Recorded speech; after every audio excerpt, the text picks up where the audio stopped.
Hello, I would like to welcome you to lecture 5 of 3N03. We'll continue our discussion today about how we can connect different elements to form an AC circuit. We'll give a number of examples and filters, resonance and resonance circuits, parallel and series, and we'll talk also about power and AC circuits, which is a little bit different from the one we have seen in DC circuits. We had all the basics we need already in this for this material. For the phasor part, so this will be mainly application to the phasor part we covered in lecture 4. So now we know that in a typical AC circuit, the impedance is really the combined or the total impedance is really the combination of elements. So when we have resistors, we have inductors, we have capacitors, they get connected together. Something like this is an inductor, is a capacitor. Then the total impedance seen between these two terminals, say, is going to be the sum of the impedances. This is exactly what we had for DC, but now we're talking about AC, alternating current, where the source is sinusoidal. So in this case, we say that the impedance in general will have a real part plus J multiplied by the imaginary part. The real part, we call it the resistance, as in the DC case. The imaginary part, we call it the reactance. And for the X here, for the imaginary part, if it is an inductor, we know that the impedance of an inductor is J omega L. So in that case, X is equal to omega L. For a capacitor, we know that the impedance of a capacitor is 1 over J omega C, or minus J over omega C. So the term multiplying the J here is really minus 1 over omega C. So this is the reactance represented by an inductor. This is the reactance represented by the capacitor. And you can see that both of them do vary with frequency. So at DC, when omega is 0, an inductor will represent short circuit because this term will be 0, while a capacitor will represent open circuit.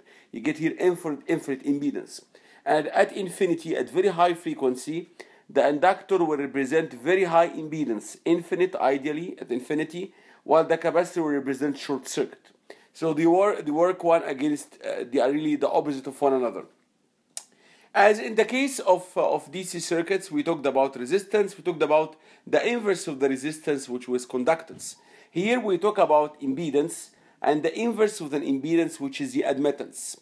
And if the impedance has units of ohm, the admittance has units of 1 over ohm, we call it Maho, or we call it Siemens. And then admittance can be divided into two parts, conductance and susceptance. And why we need admittance? Sometimes when we have elements connected in parallel, for example, you have something like this here, a resistor connected in parallel with an inductor, connected in parallel with a capacitor. Then in this case, because they are connected in parallel, we say that the total admittance seen between these two terminals is simply the sum of the admittances. Then we get the inverse of the resistance, 1 over R. We get the admittance of the inductor, which is going to be 1 over J omega L, or simply minus J over omega L, as shown here. And we get the admittance of the capacitor, which is the inverse of the impedance. So the impedance of the capacitor is 1 over J omega C. So then the admittance, the admittance of the susceptance represented by the capacitor is J omega C.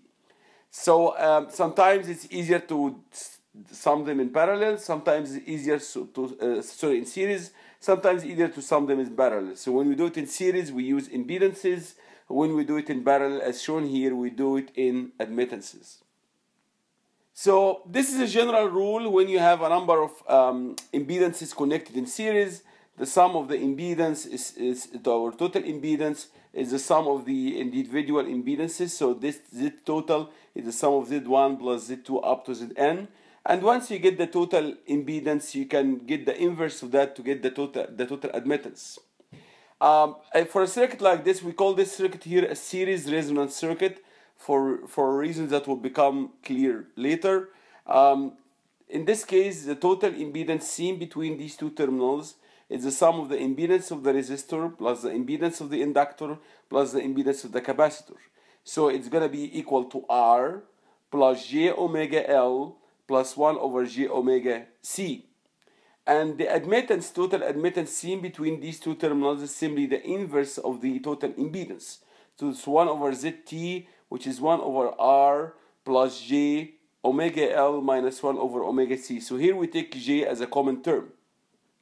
In this specific circuit, which we call a series resonance circuit, you will see that at certain frequency, these two terms will cancel each other out.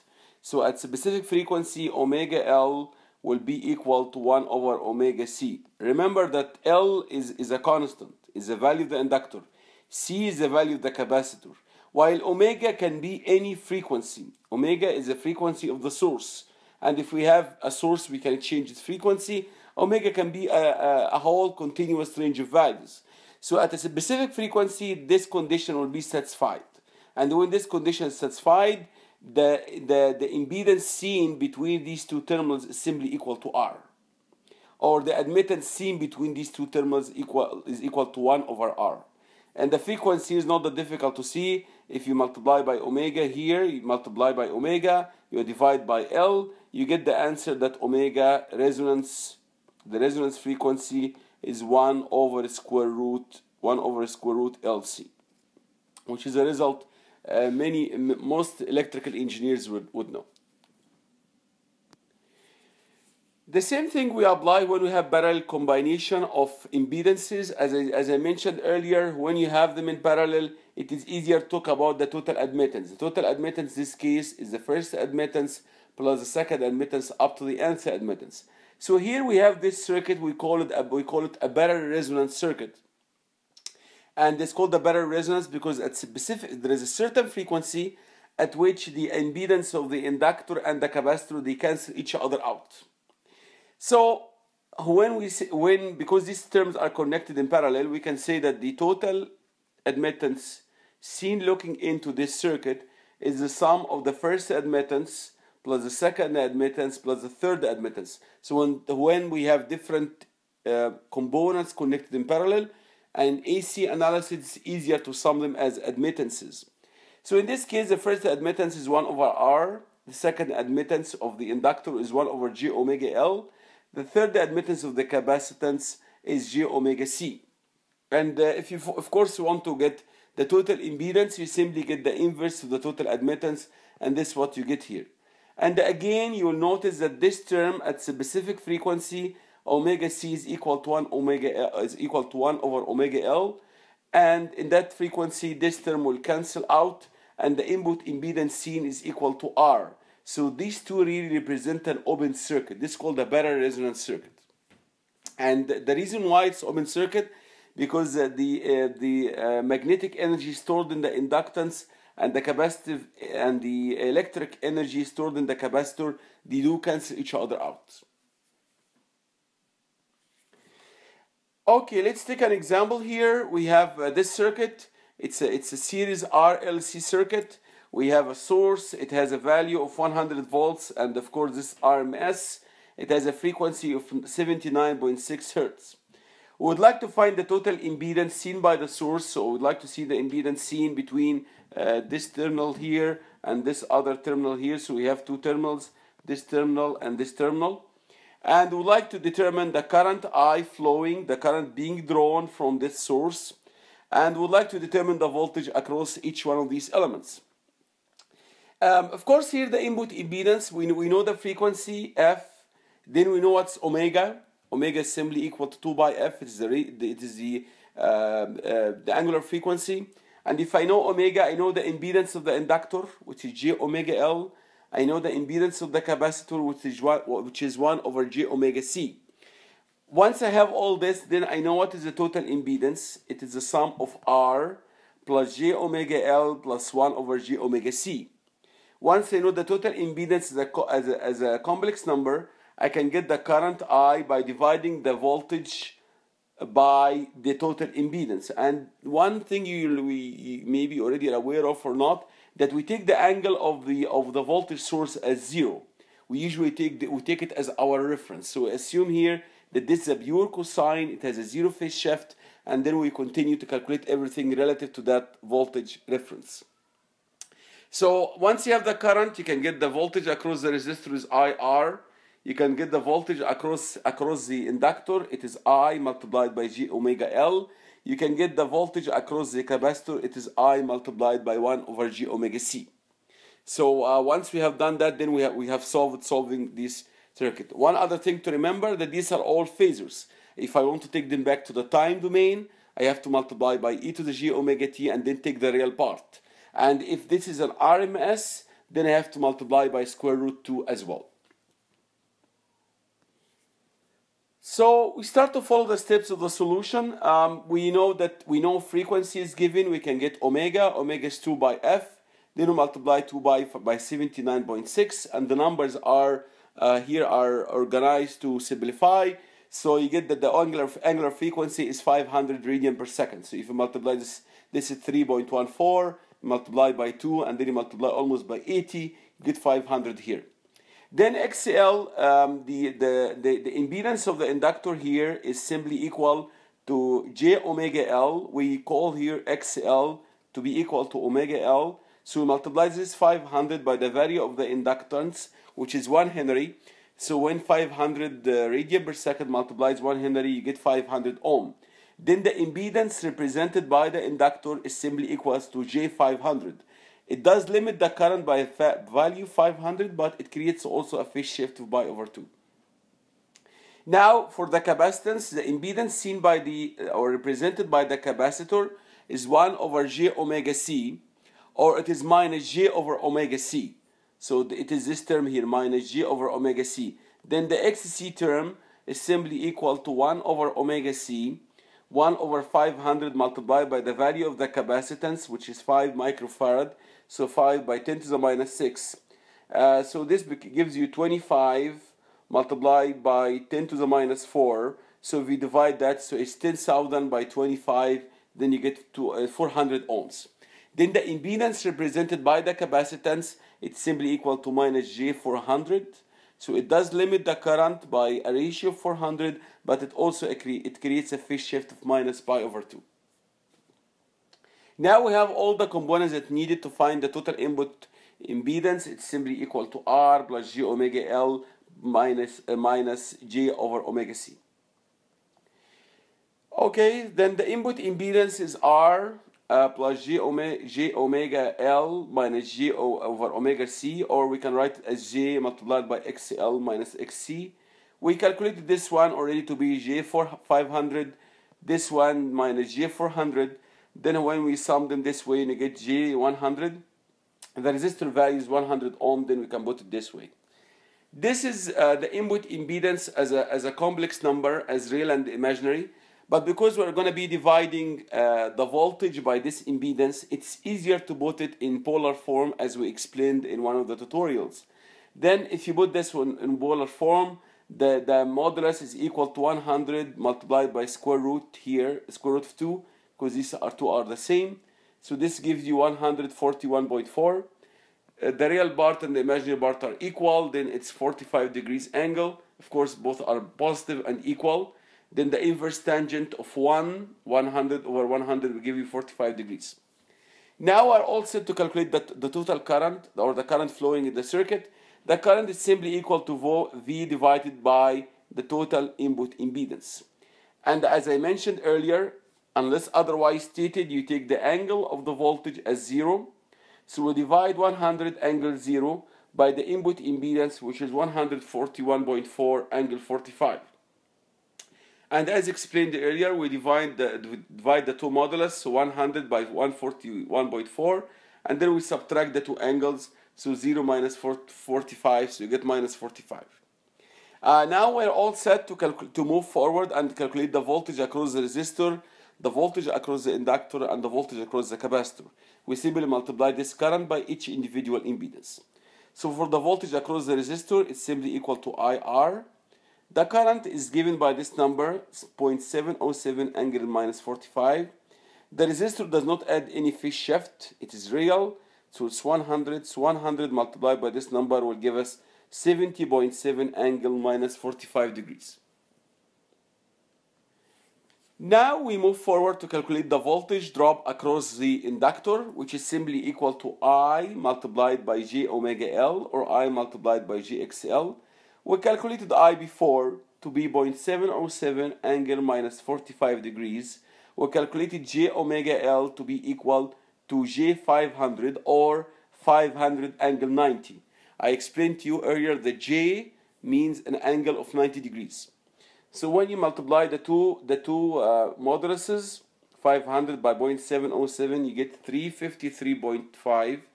When you sum the two angles, 90 degrees minus 45 degrees, you get 45 degrees. So now we have the expression for the voltage across the inductor. We do exactly the same thing for the voltage across the capacitor. We multiply I by 1 over J omega C, or I by minus J over omega C. We calculated this term before. It was minus J400, or it's 400 angle minus 90. Remember that minus J represents an angle of minus 90 degrees. So now we can do exactly the same thing. We multiply the modulus by the modulus, and we sum the two angles. So this will give us a phase shift of minus 135 degrees. And the modulus of the voltage across the capacitor is 282.8 volts. Of course, if you want to take this one as you write the actual cosine expression, you have to multiply by e to the j omega t, and then you take the real part. One other thing we need to discuss for AC circuits is the power. For DC circuits, power is easy because the voltage, the voltage source and current sources don't change with time. Then the instantaneous power is the power. While here for AC circuits, where we have all our signals are cosines and sines with the same frequency, the power is really oscillating with time. So let's take a look at that. If we have, say, if we pick any element, it can be a resistor, it can be a capacitor, it can be an inductor. If we assume that the voltage across it is simply equal to Vmax cosine omega t plus phi v, it's a cosine signal, and the voltage and the current going through it is I max cosine omega t plus phi I. So each one of them has its own amplitude, each one of them has its own phase, but they differ. It depends on the type of the component. This product here gives us the instantaneous power, P of t as a time varying quantity. And believe it or not, this quantity doesn't change. It reaches zero at some instant of time, it reaches a peak at some instance of time, and so on. So if you want to calculate an average power, and this is what we care about really in AC signal, an average power. The average power means you have to integrate over the complete period from 0 to t, and then you divide by t. Remember that omega is the angular frequency, is equal to 2 by f, and f is 1 over t. The frequency is 1 over the periodic time. And when you multiply two cosines, you get 1/2 cosine of the sum plus cosine of the difference. So when you sum these two, you get double the frequency. You get 2 omega t plus phi v plus phi I. But when you subtract them, you get phi v minus phi I. Now, if you this is a cosine signal with double the frequency. And I explained to you earlier that the area under a cosine for a complete cycle is 0. And the area under the cosine of which has double the frequency over the same period will also be 0. And you can do this integral and see it gives you 0. So this term is really cancels out. This term does not contribute. It's a cosine signal. It has double the frequency, but the area under it is totally 0. The positive parts of the area cancel the negative parts of the area. What remained is this part, but this part is independent of time. These are simply the difference between the two phases of the voltage and the current. So now, if we carry this integral, the integral of dt will give us t capital, and then if you divide by t, it will cancel out. Then the total value that we'll get is V max, I max divided by 2 multiplied by cosine, the difference between the two, between the current and the voltage. And this term here is really referred to as the power factor. It's a very important term when we talk about motors, when we talk about power plants or factories that consume lots of power. We always would like to have this term very close to 1. We would like to have phi v and phi I as close as possible to one another. So, as I explained in the previous slide, the cosine was double the frequency will give us 0. We're left only with this term, which will really give us t here. You cancel with t, and this will give us here the expression for the average power, or what we call the active power. There is something as well called the reactive power, and the reactive power is the power really stored, is not power dissipated. And this is what will happen when we get capacitors and inductors. But we really am here more concerned about power being dissipated, power resulting in heat. So here in this case, Vmax, Imax over 2, I can divide that into Vmax over square root 2, Imax over square root 2 to create the RMS values. So now you can see that the average power is nothing but the product of the RMS current and voltages multiplied by this term which we call the power factor. If we have a resistor, then the current follows the voltage. Then phi I is equal to phi V. Then this term is 0 and the cosine of this term is 1. In that case, the average power is the product of the VRMS, IRMS. So the average power dissipated in a resistor will give you the product of VRMS, IRMS. So there is actually an average power dissipation here. While for a capacitor and an inductor, and I explained to you earlier that the difference between them in phase will be 90 degrees. For an inductor, phi V will be higher than phi I by 90 degrees. For a capacitor, phi I will be higher than phi V by 90 degrees. But it's really irrelevant because cosine 90 degrees or cosine minus 90 degrees will give us 0. So we know that the active power dissipated in a capacitor or inductor is really 0. So we have only power stored, not power converted to heat. This is the power really being converted to heat, and this one here will give us, for an inductor and the capacitor, will give us a value of 0. So remember that the power factor is a very important quantity, and we would like as much as possible in big factories that draw lots of power to have this term very close to 1. Another alternative for the AC power is simply equal power dissipated in any element really. So if you have any element, and this element can be a resistor, a capacitor, an inductor, or a combination thereof, it's simply to multiply the voltage, the phasor of the voltage across it by the conjugate of the current going through it. So there is a current going I through it. If you multiply the phasor of the voltage by the conjugate of the phasor of the current and take the real part, divide by 1/2, this will also give you the active power or the time average power. The proof of that is very simple. This is the maximum. This is the phasor, and here I'm taking the maximum value. So it's Vmax e to the j phi V. This is the conjugate of the phasor of the current, I max e to the minus j phi I. When you multiply them and you take the I max, V max out, the real operator, you end up with this term. But this term here will give me cosine phi V minus phi I. And V max over square root 2 will give me the RMS. I max over square root 2 will give me the RMS. So this one indeed results in VRMS, IRMS, multiplied by the power factor. So this is another alternative term, or another term you can use for calculating the AC power dissipated. So either the VRMS, IRMS multiplied by the cosine of the difference of the two phases, or simply 1/2 the real part of the phasor of the voltage multiplied by the conjugate of the phasor of the current. Okay, let's take now an example. We have a circuit. This circuit has a resistance in series with an inductance. The resistance 50 ohm, the inductance 0.2 Henry.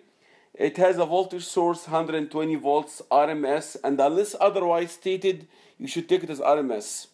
The frequency is 60 Hertz. I would like to determine the total impedance seen by the voltage source, so the circuit impedance. I would like to determine the current I being drawn here. I would like to determine the voltage across the resistor R, and the inductor L. I would like to determine the power factor, and I would like to determine the power. And when I say power, I mean really the active power. So I will have to do all this through these calculations. So we will do first, you know the frequency, Then we know omega. If I know omega, then I know omega L. Then I know j omega L. I know the impedance represented by this inductor. Then I know the total impedance seen between by the voltage source between these two terminals. It is simply equal to R plus j omega L. Then I know the current I is simply equal to the source divided by the impedance. Then I know the voltage across the resistor, it's simply equal to IR. I know the voltage across the inductor is simply equal to I multiplied by j omega L. Now, once I know the angle of the current, I know the angle of the voltage, I can simply get the power factor. And I can then determine the total power consumed here. So the first part is very similar to the example we had earlier. From the frequency F, we get omega, you multiply frequency by 2 pi, you end up with 377 radian per second. Then the input impedance is simply R by J plus j omega L. It's 50 plus, this is j omega, and this L is 0.2 Henry. You multiply these two, you get 1/5 of this number, which is 75.4 ohms. Now we move forward to calculate the current. And here I will because I will be calculating the power factor. I assume this is an RMS value. So I'm looking here to get the maximum. So I converted the voltage to a maximum value. So I will continue with my calculation as maximum. And I could have calculated all my values as well as RMS. It doesn't really matter. So here I got the maximum value, and I could see I took the voltage to have an angle of 0. I divided by the total input impedance. And it's not that difficult to calculate this. You multiply, you can convert this one to the modulus and find its angle. Or you can do it in a rectangular form. I did here rectangular form. I end up by having a current 1.04 minus G 1.56 ampere. And if you find the modulus of these two terms, the square root of this squared plus this squared, you get 1.88. And the angle is simply the inverse tangent of this term divided by this term. And notice that this is negative and this is positive. And this will give you an angle of minus 56.46 ampere. Now this is the maximum value. So if I want to convert it to RMS, I have to divide by square root 2, and this is what I did here. I divided by square root 2. So I now know that the angle of the current is minus 56.46 degrees. So now I can move to calculate all the other required terms. The voltage across the resistor in terms of RMS value is simply equal to IR. R is 50 ohm. This is 1.33 angle minus 56.46. Multiply 50 by 1.33 and the angle of this one is 0. Then you get up 66.29 angle minus 56. You repeat the same thing again. You multiply I by j omega L. And I here, as I see here, I used again the RMS value because I assumed all my voltages are RMS. Again, I could have kept them as maximum, but I should know what is the meaning of my numbers. So this is the current, and this is the value we calculated earlier for the impedance. It was J 75.4, but I converted J to an angle of 90. So now we multiply this one by this one. This will give us 99.97. We sum this one and this one. This will give us an angle of 33.54. So now I know the resistor voltage, I know the inductor voltage. The last thing is to calculate the power factor. So here I know I know my voltage source. I took its angle to be 0. So theta V or phi V, I took it to be equal to 0. I know the angle of my current. It is minus 56.46. So when I subtract them and I take the cosine of that, this will give me the power factor. So the power factor for this circuit seen by the voltage source is 0.55. So now if I want to determine the active power delivered by that source, and here I'm now considering both of them, the inductor and the capacitor. So as I'm considering like one element.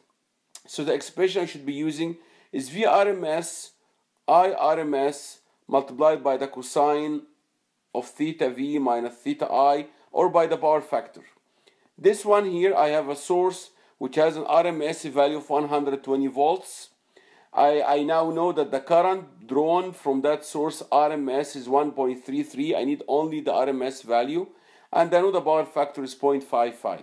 So I know that the active power delivered by that source is 88 watts, and this active power really goes to the resistor.